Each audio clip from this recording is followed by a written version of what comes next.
They gave Saint Angela de la Cruz makeover just in time for her beatification. Before saints become saints, they sometimes pass through a stage of beatification, where they get the title blessed. Pope John Paul Roman II was about to beatify the future saint, Angela de la Cruz. He called in the group to repair and restore her relics quickly. The relics were in a bad way. We had 2 weeks to make her presentable. She did look good when we finished, said Monsignor Nolli. The group decided which head belonged to Saint Saturnino. The group determined that 3 leg bones in the catacombs almost certainly belonged to Saint Saturnino, a 3rd century African martyr. However, the saint didn't have 2 heads to account for the 2 Saint Saturnino skulls on display at 2 different churches. The group often worked on identifying false or mistaken relics, and they determined which skull belonged to this saint. The group kept the body of Pope John Roman XXIII from decaying when his tomb was opened in 2000. When now Saint Pope John Roman XXIII's body was exhumed to be moved to St. Peter's Basilica, his face was found to look remarkably unchanged from the time of his death. Some speculated that he was incorrupt, but the Vatican explained that his body had been treated with a chemical related to formaldehyde and placed in an airtight coffin. The group was part of the examination. Margaret of Cortona's exhumation led to investigations of several incorruptibles. When the group opened St.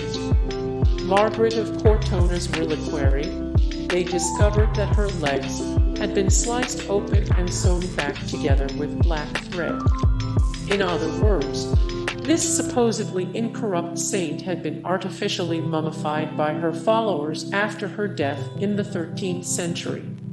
It turned out they had requested the embalming from the church very publicly, but the records had been forgotten over time. That discovery led the group to investigate other incorruptibles, and they found that several had also been mummified using techniques of their time. The group restored the stolen foot of Saint Teresa of Avila. You can visit the foot of Saint Teresa of Avila at Santa Maria della Scala Church in Trastevere, Rome today, partly thanks to Monsignor Nolli's group. The foot was stolen in 1984 and returned days later, wrapped in a communist newspaper. The group was called in to repair and restore it, and their work can still be seen today. A fixed saint. Claire's body after it was found in a coffin full of moths. When Saint Claire died in 1253, her followers inserted herbs into her muscles and wrapped her in cotton. The cotton attracted dampness as well as insects, so that when her coffin was opened, the saint was mostly a skeleton covered in moths. When Monsignor Nolli's group restored the relics in 1987, they found that only 54 of her 241 bones remained, many most likely taken as relics over the years. The ones left we put in a bowl and sterilized. Then we reassembled those that were recognizable and put them back as a skeleton. The criteria of the Church does not demand that a skeleton must be complete, he said. Monsignor Nolli wanted to make Catholic mummies. Monsignor Nolli, director of the Vatican's Egyptian Museum, saw the well-preserved state of Egyptian mummies and wondered if similar techniques could be applied to Catholic relics which were decaying with time. That is what inspired him to form the Vatican group of scientists. Eventually, The group discovered that some incorrupt saints actually had been mummified by their followers using techniques of the day, or had been mummified by environmental conditions.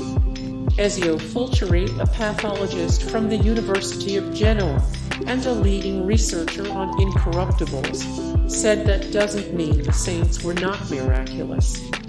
What is a miracle? He asked. It's something unexplainable, a special event that may occur in different ways, which don't necessarily exclude natural processes that are different from the normal course of things. This Pope's exploding corpse may have partly inspired the formation of the group. For generations, Popes' bodies had been embalmed at their death, but Pope Pius Roman XII did not want that for himself. In his final days, he was convinced by an Italian physician to allow an experimental technique that was supposedly the same method by which the body of Jesus was preserved. After the Pope died in 1958, his body was wrapped in plastic with an assortment of herbs. It did not work. As his body made its way across Italy, it began to decay. His nose fell off. The stench was so bad that Swiss guards passed out. Finally, during a ceremonial stop on the way to St. Peter's in Rome, those gathered heard a bang from inside the casket. The Pope's chest cavity had exploded. After that horrifying experience, Popes' bodies were again embalmed, or at least treated with chemicals for their funeral. Pope Pius Roman XII's body was repaired and treated in time for his funeral. Hey guys, thank you so much for the support and likes and comments down below, and also thank you so much for watching, and I look forward to see you in the next video. Then take care, bye.